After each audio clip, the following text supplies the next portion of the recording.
So Charles Darwin taught me all of the things which I needed to know about all of this, which is it is not the fittest who survives. It is not the most capable who survives. It is the most adaptable who survives. Why is the periodic table important for chemistry? It's like the equivalent of that. And what job architecture kind of helps you understand is like, these are the halogens, these are the lanthanides, these are the actinides. What is exciting about the future of work? What is not exciting about the future of work? I feel like every part of, the ecosystem that we're all kind of living in right now is going to look somewhat different over the next little bit. I think we have the opportunity to shape it. And that is what is exciting to me about it. I think we are kind of moving into a different space I can define what is a software engineer today. I don't have a very good sense for what is going to be the role of a software engineer 5+ years down the line. To me, when I hear the word disruption, some people are scared. I think of disruption, I hear my brain says opportunity.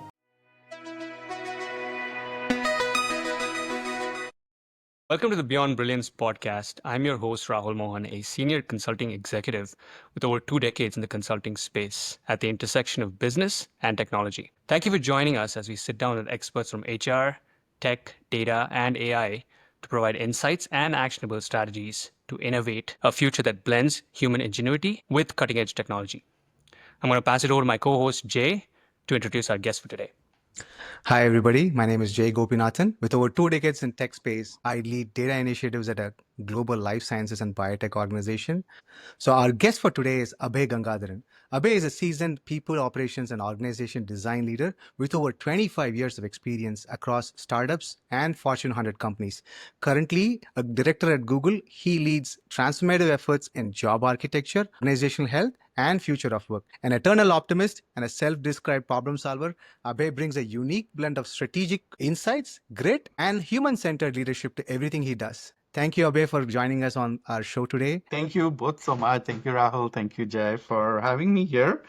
Abhay, we are so glad to have you here. With the wealth of knowledge you have a lot to share to our community and our audience. What we love to do up with our guests is start with their journey because where you come from often says a lot about how you lead. So before we get into your career at Google, your work in org design, employee experience in AI, take us back for a moment. What kind of environment did you grow up in, and what early experiences shaped the kind of leader you've become today? It's a really good question, Jay. I feel very lucky. Like first of all, I think that's just like when I kind of come back and look at how I grew up. I grew up at the when I was growing up, I didn't think I was lucky because my dad was in the army.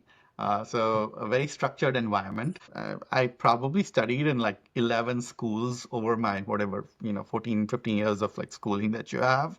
So, just made lots of friends, learned to make a lot of friends, also learned that, you can work with anybody. So after my schooling, I decided to do economics. I ended up in a college called St. Stephen's College in Delhi. It's one of the best colleges for liberal arts.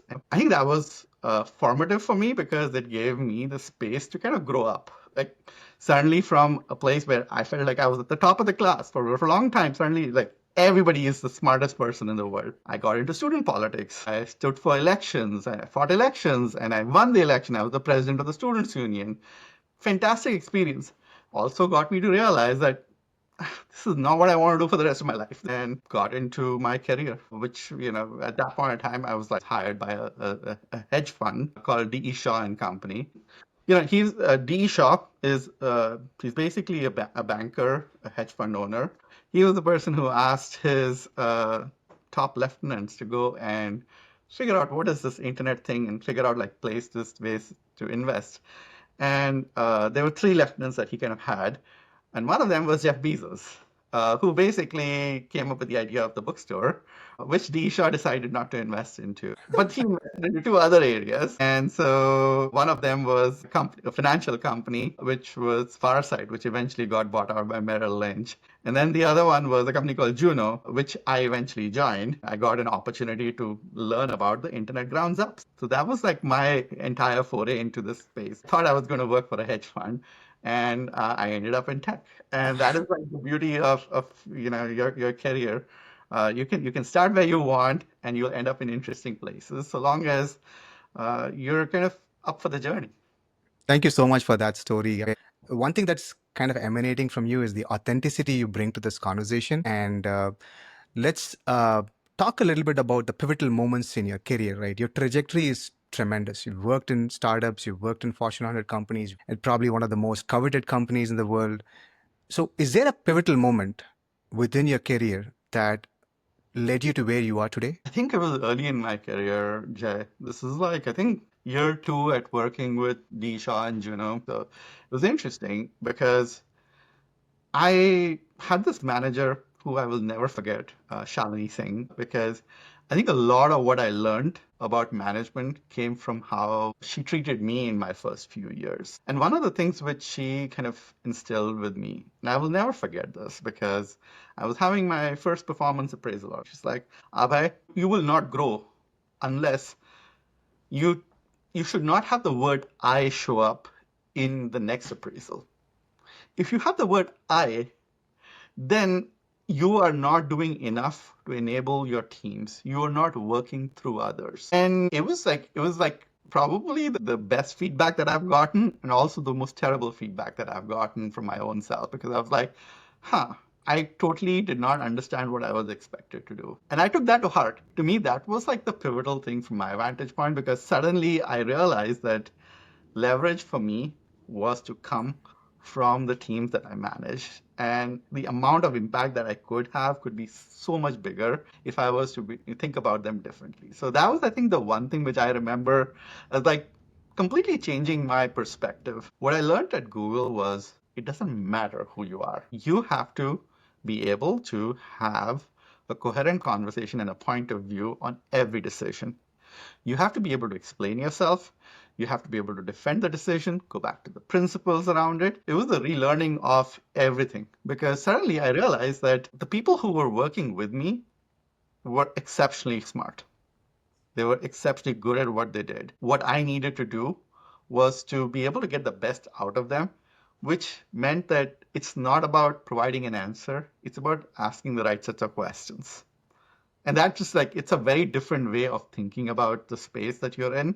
And that has kind of guided my relationship with Google and my, teams and employees from there on out. And it's just like, it was an unlearning, relearning moment, my trajectory into people operations in many ways. As I learned that, I have like, from a low leverage position where I am responsible for one thing to I'm responsible for a high leverage position where I can influence an entire suite of products because of the types of people that we are hiring, because of the type of work that they end up doing, because of the incentive structure we are creating for them.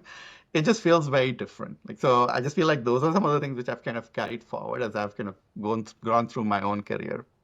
Yeah, I think there's a series of pivotal moments. I can clearly see that there's a pattern. Everywhere you've gone, you've made a difference. And one thing that sticks with me is the impact that I make is not important. The impact through the team I make is more important. And the way you tied how all the products revolve around the people that are driving it and you are behind them is quite powerful. Let's shift gears a bit. Hey, thanks, Abhay. That was some really good insight on some pivotal moments and how things work at Google. So employee experience is what we want to talk about next. It's among the top priorities for CHROs. How would you describe the landscape of employee experience in the workspace today, and could you tie it to how that impacts a company's bottom line? It's a really good question, right? Like, I feel like employee experience is like, yeah, it's always been incredibly important for companies. It is more important for tech companies because what is your most valuable resource? Your employees. I was a part of the CHRO program at Wharton, and I had the opportunity to kind of work with really diverse set of CHROs across every space in the industry. And what became really clear is employee experience is something that everybody cares about. An employee experience for somebody who's running an airline is very different than for somebody who's running a tech company. And you need to make sure that you are very, very coherently and diligently curating that experience. From the company that I work with, Google, we are like a test and iterate culture. We love testing. So everything about employee experience is an opportunity to test to one extent or another. But when it comes to the employee experience, I would say that uh, CHROs are struggling today across the whole space. And I think there are like many different things which are kind of playing into this. One thing which is changing from an employee experience vantage point is there is instability in our environment, from a political standpoint, from an economic standpoint, social standpoint, all of these instabilities are there. And often the only anchor of coherence, consistency for an employee comes from the organization that they're a part of. So I think that is, the space that we are in. This is also somewhat uncharted because this is not the traditional role of a company. This is not the traditional role of an organization to kind of provide that sense of structure when you have all of the uncertainty around you. So I think that is the challenge that we are all kind of working through. Employees are beginning to expect a coherent operating structure for work. If I'm an employee and I have a consumer experience, which is going to an airport to catch an airline, and the entire experience is potentially an employee experience the same way. Now you can have an incredibly horrible plane ride, or you can have an incredibly successful plane ride despite all of the challenges which are there. And it depends on the experience that is being curated for you, whether that is a mobile first experience, the ability for you to kind of navigate the lines effectively, getting into the plane effectively, collecting your baggage. It all should kind of make sense and it should work. I think that is the experience that employees want today for everything related to work, which means their interaction with the company when I'm recruiting somebody, their interaction with the company when I'm onboarding them. Is it all curated in a way that is actually helpful for me? Or do I have to kind of go into 14 different systems? I have to figure things out. Like, I think we are kind of moving into a world where the expectation is that it just works. It just works. Like, Apple is a great example of it just works. And people love that. And from a CHRO vantage point, that's a huge thing. If you are in an ecosystem where an employee feels like it just works and I can get my best work done here. So that's where my head's at with employee experience. That was great, Abhay. A great overview, and I love the analogies with the airplane and air travel and ecosystem with Apple. That makes so much sense. Could you give us maybe a specific example on how your organization uplifts employee experience and kind of how you measure that employee experience, measure the success of those innovations? Say it's not. I think Google did this many years ago. It's not unique to Google, but I would say one example is we do surveys. We have employee surveys. We call them. Ours is called Google Geist. We kind of run it. We used to run it periodically, and now we run it every week with a couple of questions. I think that is like one of the ways we end up measuring it. We have the ability to kind of then take that information, share it with our leaders, and then kind of have them take corrective actions so that they can actually see improvements in some of these areas. One of the most pivotal times in somebody kind of like you can kind of influence somebody is when they join your organization. From my vantage point, like what that creates is the opportunity to understand how quickly does an employee become productive after they join. It's like a really simple way to kind of track, is it working? Is it not working? Can I do this better? And I feel like those are the types of things that organizations are able to do. Thanks, Abhay. That was great. My final question on this topic, and I want to address the elephant in the room here. How is AI impacting employee experience in your view? I don't think it is impacting employee experience just yet fully because I don't think employees are using it as extensively as you would expect them to. I think all the organizations are on a journey towards getting there, so it will happen and it'll change and evolve. But if I take a step back, we have the opportunity with AI to provide real-time support to an employee no matter what they're doing. It doesn't matter. Oh, I've written this email. Can you write this better? I've written this document. Could you critique it? I'm writing this piece of code. Can you complete it? Whatever it is. Like, I think you're trying to kind of use it to enhance. I think I can see a world which is not that far where AI can fundamentally make you better at your job by giving you feedback, real-time feedback. Like there is something there that has the opportunity to make us all better in a way that is like almost, always on for us. You don't have to kind of wait for your performance appraisal to get your feedback. you have the opportunity to do that on a more real-time basis. That would be fantastic. I would love to live in that world. Thanks, Abhay. That was a great perspective on how employee experience is evolving. So it's really clear that creating meaningful, impactful experiences is just not a HR responsibility alone. It is a business imperative. So now that takes us to another critical pillar in shaping that experience, job architecture. Because let's be honest, how we define, structure, and evolve roles fundamentally shapes how people experience their work. So, Abhay, we've done a lot of work on job architecture and help your organization transform their job architecture. Could you tell us, for our audience, what exactly it is and why should companies care about it now more than ever? I think the best way to kind of think about job architecture from my vantage point is how do you want to structure work within your organizations? How many roles do you want to have? What types of roles do you want to have? What should be the number of levels that should exist? For each of these roles, what is the description of these roles? Are they overlapping with each other? Do they end up having the same skills? Where do the skills overlap? All of these things kind of fall into the realm of job architecture. And in a coherent way, if you kind of design your organization, there's a problem that was identified around just incoherence in career ladders at Google. So they said, like, why don't you take a look at this? So I had the opportunity to kind of learn about the space.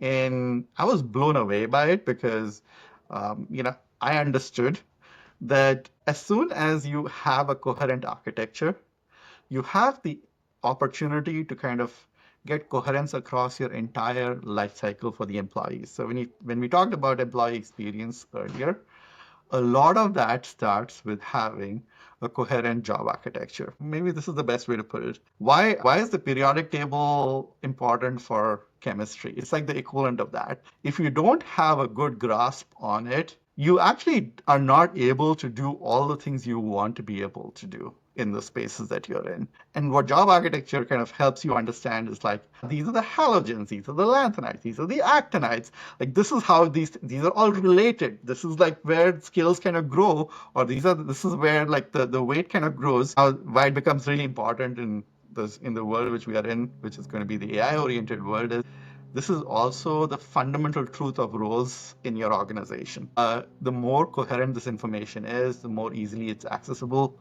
to AI, to other systems, the more easy it is for them to be able to kind of connect the dots effectively. Having an architecture is the starting point for you to have a coherent employee experience. It is a starting point for you to innovate on the architecture. I think we are kind of moving into a different space. I can define what is a software engineer today. Very easy. Like, it's like we have good information. We understand these roles really well.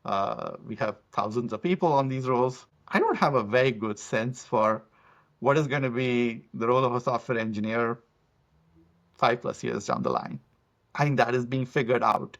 There are really smart people who are working on that, who are figuring that out. And dare I say, is it going to be a software engineer? Or is it going to be a different role which might end up existing? There was 2 years ago, when this whole craze of prompting kind of became big. It's like prompt engineer was a thing. Suddenly everybody was like, who's the prompt engineer? Do you know what a prompt engineer is like? And today, like, no, prompt engineer is not a thing. It's just like, it's like a capability that you have, which got incorporated into other things, and then some of the systems took that over. So I think that is a interesting vantage point that you have as you kind of look at the job architecture, where some of these things are going in the future. It becomes critical because people want to be able to say, like, okay, I'm here right now. Is the only ways for me to grow, to move up next one level up. This gives you the opportunity to look across. It's like, oh, I have all of these skills. These are skills associated with my roles. Here are skills associated with these other roles. What is the pathway for me to get to from point A to point B in a completely different role? And I think that is incredibly valuable. You should be able to logically say, like, oh, you know what? I want to grow here. What is the delta? How can I acquire some skills related to this? Or how can I, convince somebody to kind of take a chance on me because of something that I'm doing? But all of that requires a level of coherence and transparency, which only comes if you have a strong foundational architecture. Right. And for me, the thing which is interesting was Google only got to doing this, 20 years into its existence. Abhay, that was a great overview of job architecture. A couple of questions to wrap this section out. If a company wants to revisit their job architecture, what kind of problems signal that? And since you've gone through this, what are some of the biggest challenges in rolling that out across a large global company such as yours? I would say that the problems that a company will kind of experience when they don't have a strong job architecture is when you have a proliferation of job titles within the organization, which people are not able to explain. I don't understand. This person has the same title as me, and I have no idea what they're doing and why they are in the same group. If you start getting signals like that, you have a problem. If you get signals in your employee surveys around like, I have clarity about my role. I understand what my role is expected to provide. If you get like signals which tell you that that is low, that tells you you have potentially got an architectural problem. If you feel like you have core talent within your organization and yet that talent is not moving into the roles as roles are coming up in the areas that you want to, and you have to keep going outside to hire talent, that typically signals that you have an architectural challenge. So those are some of the indicators here. I will tell you that, my indicator was employees telling that they didn't feel like they were able to move between roles coherently. That was our indicator for us. Like that was one of the things which we cared about deeply was the ability for people to move in a structured way. And there was no logical way that we could have said, oh, we hired you as a program manager here, but now you can't kind of move into this other program manager role. It just felt like we had to kind of, it was almost easier for somebody to kind of go and apply as an external candidate. And then we were like, that makes no sense. We have so much more information about you here. We're not able to kind of connect the dots. I think the other one, which was really important for us, was to ensure that we're evaluating our employees fairly and consistently. So when you're creating a cohort for performance management to give ratings and stuff like that, you want to have the right cohort. When you're creating the cohort for pay equity and compensation analysis, you want to have the right cohort. Those are some of the things which become really important if you want to have like a clear architecture. Great. And any quick global, any challenges while rolling it out Oh, across a large organization? lots of challenges, I would say, but most of it is most companies don't get to this until it becomes a huge problem. So, you kind of build whatever supporting structures you have or lack of coherence. My recommendation here is, understand the roles really well, engage with the business, and give people time to adapt to the change. It is meaningful change for people as they kind of move from one structure to another structure. It needs to be explained. It needs to be based in facts. It needs to have the business engaged. There's a lot of change management that comes that comes along with it. It took us multiple years to do it, but you know what? It gave me the opportunity to understand every part of the company. Like I literally had to go and understand, talk to leaders, and people in my team had to talk to leaders in every single part of the company. So we had to kind of do that. But that gave us the credibility to kind of go ahead and make the changes. Also, give people the runway to understand that okay, these changes will come and have the opportunity to adapt to it. My general view about things is if you do change management in a smart way, where people feel like the change is something that they can plan for, they will adopt it. If you do change management in a way which is like, oh, this change is going to happen tomorrow, here's a bunch of materials and collateral for why you should do it and why it's good for you, people hate it. People hate it. And so, we've been smart about it. We've been lucky. We had the opportunity to kind of learn, iterate. Like, again, like it's test and iterate. Like, I had to kind of launch something, learn from it. Okay, we learned, and then we said, okay, these are all the things we learned. Now we've incorporated, and now we're going to do it at scale. And I think that has been some of the things which have been successful. But none of it would be possible if, at least in a company like ours, I would Yeah. say keep your architecture simple. So Yeah. be really smart about what you're trying to get to with an outcome, because the architecture you can design an architecture to do anything. It's like making a building, right? I can make a skyscraper, I can make a villa, I can make a shopping mall. All of those are great architectures. It needs to fit the purpose of what you're trying to get to. Yeah, I was saying it's really fascinating how something as foundational as job architecture can have such a wide reaching impact, from clarity of roles to career growth and overall business agility. Exactly. And what's powerful is that job architecture doesn't shape how organizations are structured. It also fuels the kind of insights we generate through data.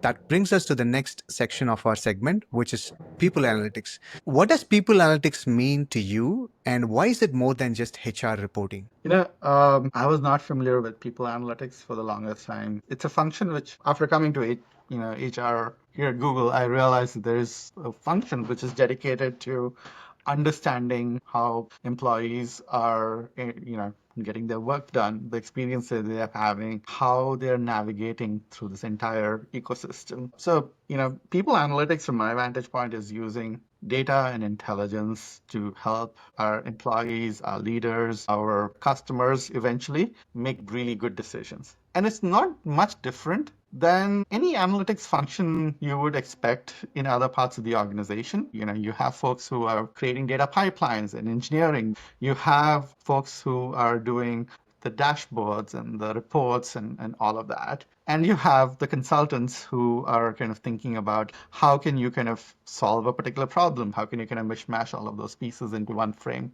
So all of those kind of live within the realm of people analytics. So anytime there is an HR decision which is being made, there are some metrics involved. You often would end up partnering with a people analytics partner to kind of figure out like what are the right metrics here? How can you utilize this data to kind of be much more predictive about things? How can you kind of get this data to scale to leaders a lot more across the organization so that we have a lot more transparency around it? People analytics has the opportunity to kind of give you all of those insights in a way which almost nobody else actually has the ability to. Yes, there is data and metrics.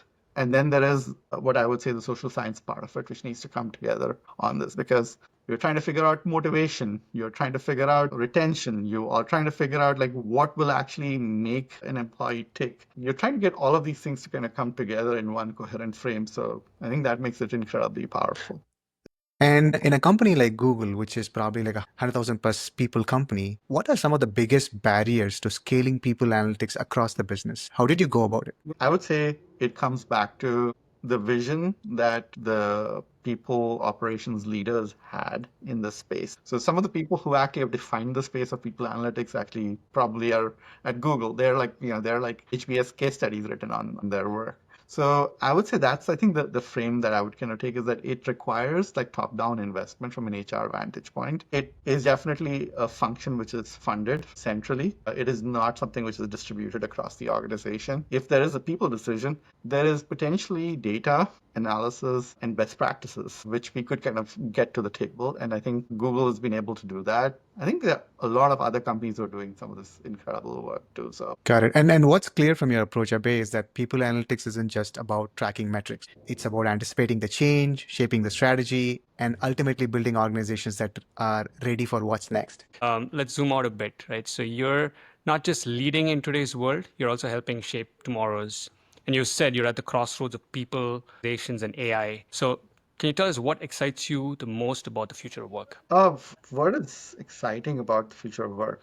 What is not exciting about the future of work? I feel like every part of the ecosystem that we're all kind of living in right now is going to look somewhat different over the next little bit. I think we have the opportunity to shape it, and that is what is exciting to me about it. I feel like over the last people have been talking about future of work for 5, 6 years. So it's not like it's not a new concept. Everybody feels like there is a trajectory that we're all going towards of, greater enablement, more flexibility, more opportunities, all sorts of things over the last, lots of people have had different points of views about it.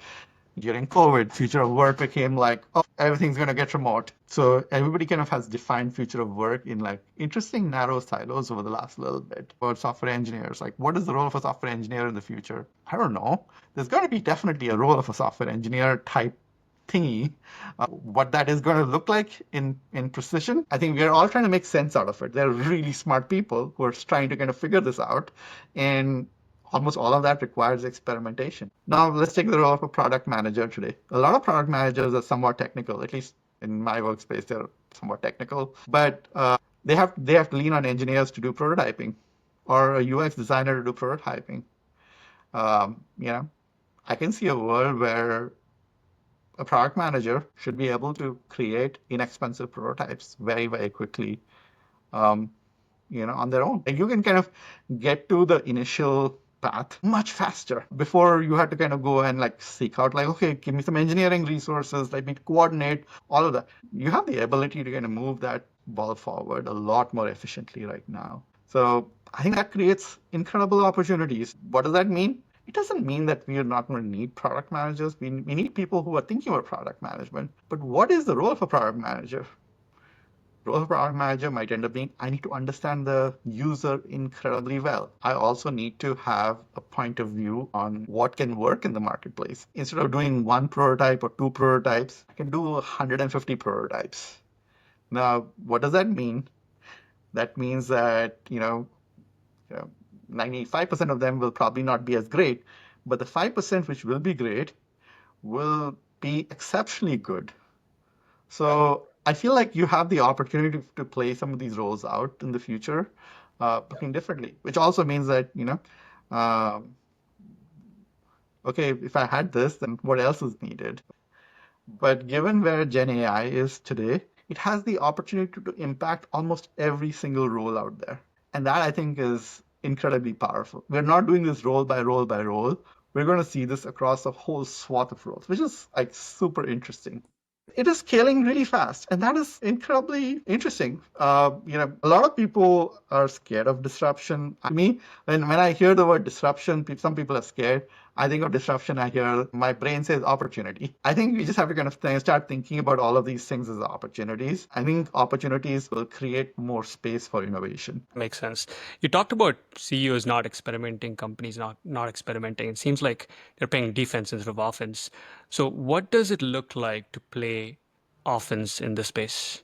It's very complicated to play offense in this space. So let me start with it. I'm not saying that they're not doing it because they don't want to do it. I think they're all trying to be measured about it because they don't want to kind of be caught on the wrong side of this because they have an existing business to manage. So I think it just comes down to the innovator's dilemma that is there, which is that, if you have a large sustaining business, how do you also kind of account for disruptive things? And some of that has to come by deliberately investing and putting some guardrails in place for spaces in which you expect innovation to happen. It might not, but if you don't create the space for it, it will never. And from my vantage point, it means that leaders have to start leaning into using the technology themselves, into being more accepting of failure, because it will fail. We've not even started touching about where, people like Elon Musk and others are going, which is like the world of robotics. It's like a whole other world which is going to be coming. This is right around the corner, right? I think that's the interesting thing about all of this is like, if you're not leaning in, if you're not learning quickly, Yeah. it's gonna be really challenging. The offense that everybody should be playing goes back to the theory of evolution from my vantage. So Charles Darwin taught me all of the things which I needed to know about all of this, which is it is not the fittest who survives. It is not the most capable who survives. It is the most adaptable who survives. And adaptive means you're basically experimenting, you're learning, you're trying to kind of through from one point to the next point. And that's okay. It might not be the perfect answer. I think that's like most people say, tell me where we are going, and I will go there and I will do that. And the reality of it's like nobody can tell them that. It doesn't exist. If it did, some smart person would have done that already. So I would say that the vantage point that we have is experiment, learn from what is there, be very curious about the space. Like I think if you're curious, you will kind of make interesting bets. Absolutely. I feel like we're in the world where I have this book on my thing. This is a book. And as this is Super Agency, Reid Hoffman has written this one. It's like we're kind of moving into a very different world where you have to move into it carefully. And Yeah. he's written it for CEOs. And from my vantage point, it should be something that you should move carefully. But please move. That's all I Yeah. would say. Just move. If you move, you will actually do better than somebody who's not moving. Yeah. Abhay, you talked about moving. What advice would you give to leaders who don't know where to start, right? They don't know how to move. What advice would you give them? I think my advice to them would be go and go to whichever LLM you like. Gemini, Claude, ChatGPT, Mistral, whatever is there. Like just go to one, ask it, have a conversation with it. You can actually have a conversation and ask it. Like you can basically say like, what, here's my business today. Here's how I'm thinking about it.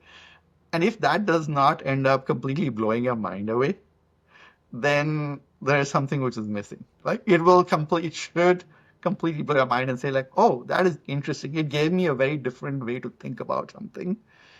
I think that's the starting point. To me, like if you're like, if there's like, if you're nobody's leaning in, just do that. I think beyond this, there is so much. There are incredibly valuable courses which are available on like, every site out there. Like Google's got courses, Coursera's got courses, Udemy's got courses. Like pick them up. If you're a software engineer, you should be using the code complete functionality which is there wherever you might be. I feel like, everyone's got a different favorite tool. So I don't have a favorite tool, but use it. It might not always be right, and that's okay. But the fact that you're using it and making it work for you, it will feel expensive at the beginning. That is to be expected. Everybody who's kind of moved up in the experience curve has always done that. Like the first time you're kind of dealing with something new, it feels like, this doesn't work as well as, my brain. I can hand code faster. And you can do it until it becomes better, and it will get better. And you want to be the best at it when it gets better. And so that is I think that's the space that people have to have, the mentality that you have to have as you're engaging in the space. If you're even more evolved, then you're beginning to start using agents. Agents are being used by, everybody's got the agents. There are like 100 ways you can define them and kind of think about them. But either ways, if something can take a chunk of work and get it done on the other end, that's an agent. And what are the things which can be chunks of work for you? Can you define them? Do you have an underlying? I think one of the challenges, like a lot of people face, like, oh, my data is all over the place. Yes, that is going to be a challenge for you if your data is all over the place. So invest into getting your data in one place. But if you were to start utilizing them for small things, the bigger use cases become more apparent. And I think you kind of go up the value chain on some of these things. So that would be my recommendation. Like you have to know what is happening in the space around you. What are your competitors doing? What are the startups doing?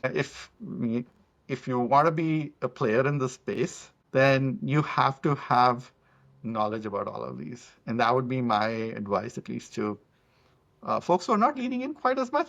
Gotcha. Absolutely inspiring to hear how you're thinking about the future, not just reacting to it, but actively shaping it, whether it's AI, hybrid models, or org redesign. It's clear that leadership is a thread that's tying it all together.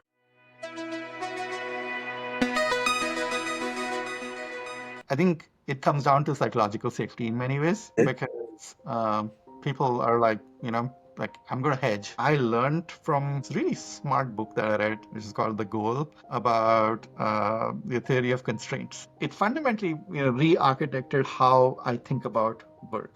Most decisions are two-way doors for most parts. So I'm like, for the 1%, which I might end up disagreeing with, I'm like, I don't want to hold up 99% here. I'm happy to underwrite the risk and basically say, you know what, if it is successful, you can take the credit. If it fails, it's on me. I'm okay with that. What are our leaders trying to solve for? What is my manager trying to solve for? What is my CHRO trying to solve for? What is my CEO trying to solve for? Great leaders make you feel really good. They inspire you. They make you actually want to do things in an extraordinary way.